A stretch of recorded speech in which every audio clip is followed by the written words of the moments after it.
पिछले एपिसोड में देखा कि युद्ध शुरू हो चुका था। तीनों ड्रैगन आइलैंड के लोग ईस्ट ड्रैगन आइलैंड पर अटैक कर रहे होते हैं। क्यों जियो नासू से फाइट करने लगा, पर उनकी पावर सेम लेवल पर होने से वो एक दूसरे को हरा नहीं पा रहे थे। जूली भी मान यहाँ से फाइट करने लगे। उनकी पावर हाफ फाइट संधि रियल में थी, जिससे वो दोनों ही एक दूसरे को नहीं हरा पाए। वहीं जियोयान लगातार अपनी एवरली फ्लेम का इस्तेमाल करके उस ड्रैगन फिनिक्स से ओरिजिन फ्रूट को पिघलाने की कोशिश कर रहा होता है। ऐसे पिघलने लगा था, पर इस प्रोसेस में काफी ज्यादा वक्त लग रहा होता है। पर जीएन की रॉयल ब्लड लाइन प्रेशर चारों तरफ फैलने लगा, जिससे चार्ली वहां गया, जिसने बैरियर को तोड़ दिया। इसीलिए हे किंग उससे फाइट करने लग गए थे और ऐसा लग रहा था कि वो उन पर भारी पड़ रहे हो। जिया शाह भी अब वहां गया होता है, जो अपनी पूरी सेना के साथ आया था। वो लगातार जीएन को मारने के लिए आगे बढ़ा। हे किंग और टाइजियान ने उसे रोकने की कोशिश की, पर उसने दोनों को अपने रास्ते से हटा दिया था। वो जियोयान के पास पहुंचा, पर जियोयान बातों में उसका वक्त जाया कर रहा था और उसने एक इल्यूजन को क्रिएट किया हुआ था, जिससे जिया शाह को काफी गुस्सा आया और उस पर पावरफुल क्लो अटैक करने लगा। पर तभी जियन जाग गई थी और उसने जिया शाह को दूर फेंक दिया। उसकी पावर एम्परर ब्लड लाइन के जागृत होने से काफी ज्यादा बढ़ चुकी थी, जिससे सभी परेशान हो गए थे। सभी की सांसें थम चुकी होती है। उस एनर्जी के साथ जो एम्परर ड्रैगन बाहर आया होता है, वो जीएन की बॉडी के साथ मिल जाता है, जिससे काफी तेज एनर्जी रिलीज होने लगी और उसकी बॉडी पर विंग्स निकल आते हैं। उसकी बॉडी से निकलने वाला ऑरा इतना ज्यादा फियर्स होता है कि वो सभी तरफ फैल रहा था। चार्ली और हे किंग फाइट कर रहे होते हैं, पर वो इस ऑरा से दूर हो जाते हैं। बाकी सभी सैनिक भी दूर गिर गए थे। जूली भी एनर्जी देखकर हैरान थे और वो समझ जाते हैं कि जीएन ने ड्रैगन एम्परर पावर को जागृत कर लिया है और अब वो उनकी नई ड्रैगन एम्परर बन चुकी है। हे किंग अपने घुटने टेक लेते हैं और कहते हैं कि ड्रैगन एम्परर आपका ड्रैगन आइलैंड पर स्वागत है। बाकी सभी सैनिक भी अपने घुटने टेक लेते हैं और ड्रैगन एम्परर का स्वागत करते हुए उन्हें ग्रेट रिस्पेक्ट देते हैं, ताकि उनका गुस्सा शांत हो जाए। जियाशा कमजोर हो चुका था, पर वो वापस से खड़ा होता है। वो जीएन से काफी ज्यादा डरा हुआ होता है और वो भी ड्रैगन एम्परर को रिस्पेक्ट देता है, ताकि उनका गुस्सा शांत हो जाए। और कहते हैं कि मैं सिर्फ अपने ड्रैगन आइलैंड के किंग के ऑर्डर पर यहाँ अटैक करने आया था, इसीलिए प्लीज आप मेरे इस अपमानजनक अपराध को क्षमा करें। और वो वहाँ से भागने लगते हैं। उसके साथी भी भाग रहे थे। हे किंग कहते हैं कि कुत्ते तुम अभी भी भागना चाहते हो और उसे रोकने के लिए जाने लगता है, पर जियन मना कर देती है कि उन्हें जाने दो। जियन जियोयान के पास आती है। जियोयान की हालत काफी खराब हो चुकी थी, क्योंकि वो कई महीनों से जियन की बॉडी को रिफाइन कर रहा था। वो ठीक से जियन को देख भी नहीं पा रहा होता, पर फिर भी उसे जियन की फिक्र थी। वो कहता है कि मैं खुश हूँ कि तुम ठीक हो गई हो। जियन से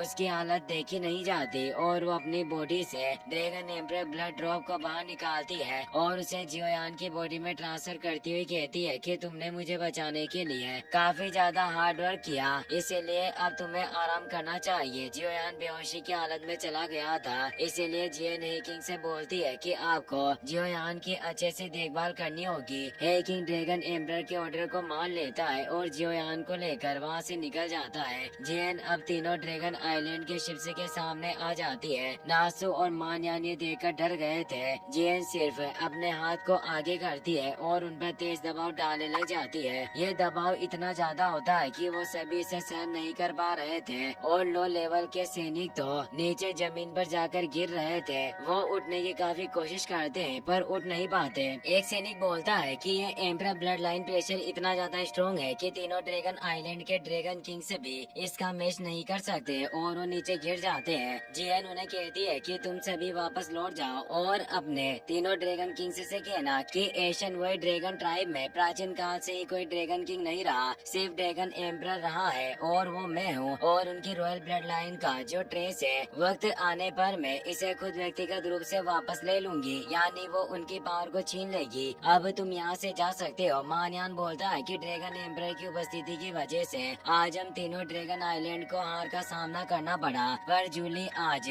तुम काफी ज्यादा खुश मत होना, हम इतनी आसानी से हार नहीं मानेंगे। और वहाँ से निकल जाता है। साथ ही नासू भी वहाँ से निकल गया और अब उनकी सेना भी वापस से लौट रही होती है, जैसे ये महान युद्ध अब खत्म हो गया और अब आसमान से काले बादल हट जाते हैं। ईस्ट ड्रैगन आइलैंड के सभी सैनिक काफी खुश होते हैं और ड्रैगन एम्परर के नारे लगा रहे रहे होते हैं। अब हम कुछ दिनों के बाद का सीन देखते हैं। जियोयान ड्रैगन टावर के एक रूम में ही मौजूद होता है। उसकी बॉडी से लगातार गोल्डन एनर्जी रिलीज हो रही थी और अब उसे होश आ जाता है। होश आते ही वो जियन को पुकारता है, पर वो देखता है कि वहाँ पर कोई नहीं होता, पर वो खुद को ड्रैगन टावर में देखता है। अब वहाँ पर जूली और एडर हेकिंग आ जाते हैं। जूली कहते हैं कि यंग फ्रेंड जियोयान, तुम जाग रहे हो। जियोयान उन दोनों को रेस्पेक्ट देता है और बोलता है कि आखिर अब जियन की हालत कैसी है। वो दोनों भी जियोयान को रेस्पेक्ट देते हैं क्योंकि उसकी वजह से जियन क्रिस्टल से बाहर आ पाई, इसीलिए जियोयान उनके लिए एक तरह से सेवियर था। वो बताते हैं कि यंग फ्रेंड तुम चिंता ना करो, ड्रैगन एम्परर अब ठीक है, पर अभी वो एकांत में चली गई है क्योंकि अभी भी जियन के द्वारा ड्रैगन फिनिक्स ओरिजिन फ्रूट की पूरी एनर्जी को अवशोषित नहीं किया गया और वो बची हुई एनर्जी को वापस से अवशोषित कर रही है। हे किंग भी बोलते हैं कि जियोयान, इन सब के लिए मैं तुम्हें थैंक्स कहना चाहता हूँ क्योंकि ये सब तुम्हारी वजह से ही मुमकिन हो पाया।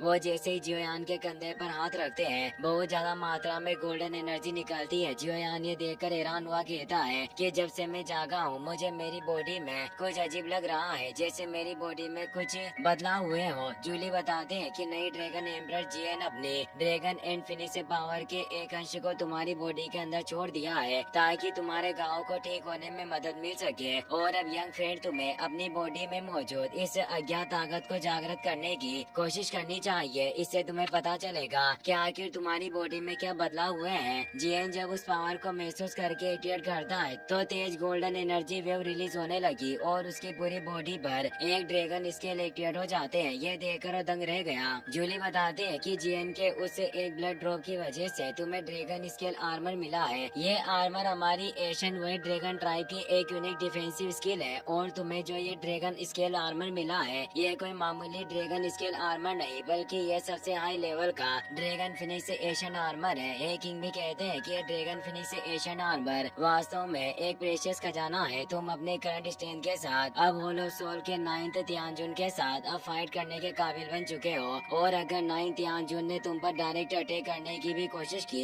तो भी इस आर्मर की वजह से तुम्हें कोई नुकसान नहीं पहुंचेगा। जूली कहते हैं कि मैं नहीं जानता कि ड्रैगन एम्परर जियन को अपने एकांत से बाहर आने में कितना वक्त लगेगा, पर तुम्हारी साथी किंग लिन भी अभी तक एशियन ड्रैगन टॉम्ब से बाहर नहीं आई है, इसलिए जियोयान तुम्हें कुछ और दिनों तक यहीं रहना चाहिए। हम तुम्हारा अच्छा ख्याल रखेंगे। जियोयान उन्हें इसके लिए थैंक्स कहता है। अब हमें ड्रैगन आइलैंड के एक टावर का सीन दिखाया जाता है जहाँ जियोयान अपने 3000 वाली ड्रैगन को बाहर निकालता है क्योंकि इसी ड्रैगन आइलैंड के मास्टर ने उसे पाला था। वो ये देखकर हैरान था कि उसने इस ड्रैगन आइलैंड के बारे में जैसा सोचा था ये वैसा नहीं है, ये बहुत बदल चुका है। जियोयान कहता है कि तुम्हारे पिछले मास्टर के साथ क्या हुआ मैं कुछ नहीं जानता, पर वो यहाँ नहीं है जिससे तुम अपने घर नहीं लौट सकते, पर मैंने तुम्हें यहाँ लाने के अपने वादे को पूरा कर दिया है। 3000 वाली ड्रैगन बोला कि फाइनली मैं ड्रैगन आइलैंड पर आ गया जहाँ आने का मैंने हजारों सालों से सपना देखा,